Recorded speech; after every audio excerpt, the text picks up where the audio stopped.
सो दोस्तों, वीडियो सिर्फ और सिर्फ एजुकेशनल पर्पस के लिए, यहाँ पे आपको इन्वेस्टमेंट एडवाइस नहीं दी जाती है, तो वीडियो को देखकर आप सीख सकते हो और इन्फॉर्मेशन को ले सकते हो। बाकी दोस्तों, इससे पहले एक वीडियो आपके लिए आ चुका है, जिसको अगर आपने देखा नहीं तो आप इसको जरूर से देख लेना, क्योंकि एक बहुत बड़ी न्यूज़ है। ट्रंप की तरफ से $1 लाख की फीस लगा दी है, एडिशनल फीस लगा दी है H1B वीज़ा एप्लीकेशंस के ऊपर। बहुत बड़ा इम्पैक्ट हो सकता है इसका आईटी कंपनीज के स्टॉक्स के ऊपर मंडे के दिन, तो इसके ऊपर डिटेल में बातचीत की है, उसको आप चेक कर लेना पिछले वीडियो में। अब दोस्तों बात करते हैं कुछ कंपनीज की कुछ बड़ी खबरों के ऊपर। काफ़ी इंटरेस्टिंग न्यूज़ है, काफ़ी कुछ आपको सीखने को मिलेगा, कुछ न्यूज़ देख के आप सरप्राइज भी होने वाले हो। जैसे फर्स्ट न्यूज़, टर्नल आप देख सकते हैं, जोमेटो जिसका नेम है, और इसमें रिटर्न्स अगर आप देखोगे तो 170% के रिटर्न्स इसमें बन चुके हैं। लिस्टिंग से लेकर अभी तक ब्रेकआउट्स वगैरह सब कुछ हो चुका है। इसमें एक ब्रेकआउट यहाँ पे होता है, सेकंड ब्रेकआउट इसमें यहाँ पे निकल जाता है। ब्रेकआउट के बाद में इस तरह की तेजी बनती है, देखते ही ये तेजी इसमें आती है या नहीं आती है। टेक्निकल्स क्लियर है, पिक्चर क्लियर है, स्टॉक अभी काफी बुलिश है। 3 लाख करोड़ का मार्केट कैप है और 1019 का पी रेशो, यानी बहुत ही एक्सपेंसिव है। और उसके पीछे का रीजन आपको बताइए, ब्लिंकिट जिस तरह से ग्रो कर रहा है, ब्लिंकिट की वजह से काफी ज्यादा मार्केट कैप्चर ये कर चुके हैं और एक झटके में ये अच्छा प्रॉफिट निकाल लेंगे जैसे इनकी कुछ भी फीस बढ़ जाती है तो। ठीक है, सेकंड जो कंपनी है इसका नाम है D mart Avenue super mart. दोनों कंपनीज को साथ में मैं आपको दिखा रहा हूं क्योंकि आपने थंबनेल देख लिया होगा। इसमें 675% के रिटर्न्स बने हैं जब से ये लिस्ट हुआ है, और ये ऑल टाइम हाई नहीं गया है 2021 के बाद में। तो स्टॉक इटर्नल से स्लो है, जोमेटो से स्लो है काफी ज्यादा, वैल्यूएशन कम है, मार्केट कैप 3 लाख करोड़ के आसपास का है।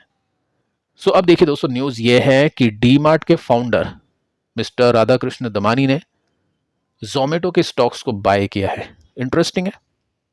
सबसे पहला तो ये पॉइंट इंटरेस्टिंग है कि इस वैल्यूएशन पे 1000 के पीई पर बाय करना, और ये हम बोल सकते हैं दोस्त भी थे राकेश झुनझुनवाला के, और राकेश झुनझुनवाला इनको अपना गुरु भी मानते थे। अगर आपने इंटरव्यू देखा है, सुना है राकेश झुनझुनवाला जी का, जिसमें उन्होंने बोला है कि जोमेटो की वैल्यूएशन बहुत ज़्यादा है, कुछ टाइम बाद आप देख लेना वो नीचे मिलेगा, बहुत कम प्राइस में मिल जाएगा। तो उनकी ऐसी सोच है कि हाई वैल्यूएशन ने लेना नहीं चाहिए, खराब कंपनी है, लेकिन उनके गुरु ने ही बाय कर लिया है इसको 1000 के पी पर। अब अगर आपको नहीं पता है तो इनके जो फाउंडर हैं पहले स्टॉक मार्केट में इन्वेस्टर हुआ करते थे, और HDFC बैंक जब मार्केट के अंदर आया था तो उसकी जो वैल्यूएशन थी काफी ऊपर थी, 100 का पी था, मोर देन 100 का पी था, स्टिल उन्होंने उसी प्राइस पे उसको बाय किया। ये कहा कि सोना सोने की कीमत पे मिलेगा, आपको सस्ते में तो मिलेगा नहीं, तो बाय कर लो इसको। उसके बाद में आप देख सकते हैं कि इस तरह की वैल्यू क्रिएट हुई है। तो ये जो इन्वेस्टर हैं ये हाई पी पर भी कंपनीज को ले लेते हैं अगर उसमें कोई वैल्यू दिखाई देती है तो। बट क्वेश्चन आता है कि क्यों बाय किया। अब देखिए दोस्तों, यहाँ पे है जोमेटो, लेकिन उसके साथ में है ब्लिंकिट, इसकी पेरेंट कंपनी है टर्नल। तो ब्लिंकिट का काम क्या है, जो काम डीमार्ट कर रहा है वही काम है, बस करने का तरीका डिफरेंट है। डीमार्ट ऑफलाइन बेचता है, ब्लिंकिट ऑनलाइन बेचता है। और इसमें कितने स्टॉक्स लिए, सबसे पहले अपन उसको चेकआउट करते हैं। यहाँ पे आप देख सकते हैं इन्होंने और इनकी जो वाइफ है, इनके डीमेट अकाउंट के अंदर ये दोनों डील्स में स्टॉक्स लिए हैं। यहाँ पे आप सिंपली नोट कर सकते हैं 47.5 मिलियन स्टॉक्स। सिंपल सा फंडा बता देता हूँ, देखो दोनों को मिला के जोमेटो का या इटर्नल का 0.5% है, यानी 0.5% है, आधा परसेंट है, 1% से कम है। लेकिन 3 लाख करोड़ का मार्केट कैप है, तो आधा परसेंट भी छोटा नहीं होता है। अब हो सकता है वापस से ये अपनी होल्डिंग्स इसमें बढ़ाना शुरू कर दें। तो आधा परसेंट लिया है जोमेटो का, ये हिस्सा इन्होंने ले लिया है। अब देखिए, ये तो नहीं पता है कि क्यों लिया, क्योंकि इंटरव्यू में आते नहीं है, टीवी पर आते नहीं है, क्वेश्चंस वगैरह इनसे कर नहीं सकते हैं। लेकिन मुझे इतना जरूर पता है कि ये पहले इन्वेस्टर हुआ करते थे, और इनके पोर्टफोलियो में अगर मैं जाके देखूं तो डीमार्ट तो इनकी खुद की कंपनी है, तो इनके शेयर्स तो इन्होंने लिए नहीं है, ये तो ऑब्वियस इनके पास में है। लेकिन जो शेयर्स इन्होंने अपने पैसे से लिए हैं उसके अंदर सबसे जो बड़ी होल्डिंग है, जब सबसे पहला जो नाम आता है वो ट्रेंट का आता है। होल्डिंग वैल्यू अगर आप देखोगे ना तो देखो इसके तो कंपैरिजन है ही नहीं, क्योंकि ये तो खरीदे नहीं है इन्होंने, लेकिन जो खरीदा है वो 2034 करोड़ की होल्डिंग वैल्यू है। ऑब्वियस है सस्ते में लिया होगा, लेकिन अभी की जो वैल्यू है 2234 करोड़ की है, तो काफी बड़ी पोजीशन है। अगर मैं डीमार्ट को हटा दूं तो टॉप लेवल पर ट्रेंट आता है। अब ट्रेंट क्या है, ट्रेंट इसकी जो हम बोल सकते हैं एप्रल्स और ये जो क्लोथिंग आइटम्स है उसका कंपटीशन है।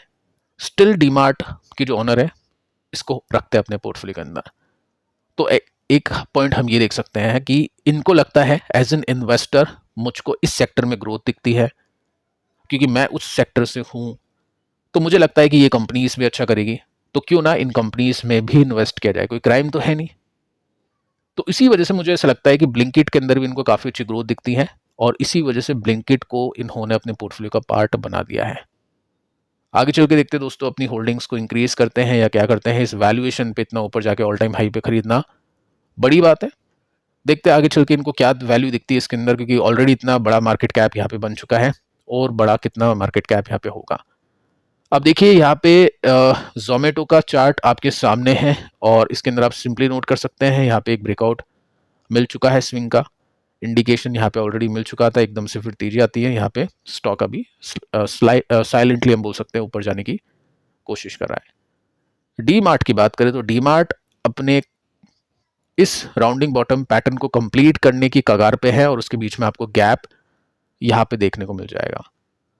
ठीक है, तो दोनों कंपनीज का जो चार्ट है वो बुलिश देखने को मिलेगा। जोमेटो थोड़ा सा फास्ट चल रहा है क्योंकि उसकी जो ग्रोथ है वो काफ़ी ज़्यादा है। अब दोस्तों बात करते हैं अगली कंपनी के ऊपर, जिसका नाम है नेटवेब। 7% की तेजी।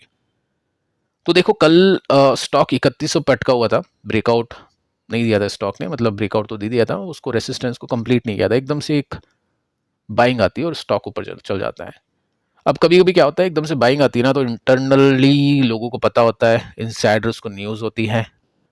अगर आप देखोगे 18,000 करोड़ का मार्केट कैप, 143 का पी रेशो है, सो हो सकता है इनसाइडर को ये न्यूज़ हो, क्योंकि देखो न्यूज़ तो आई है शाम को 6:32 पर, कल की बात कर रहा हूँ, ठीक है।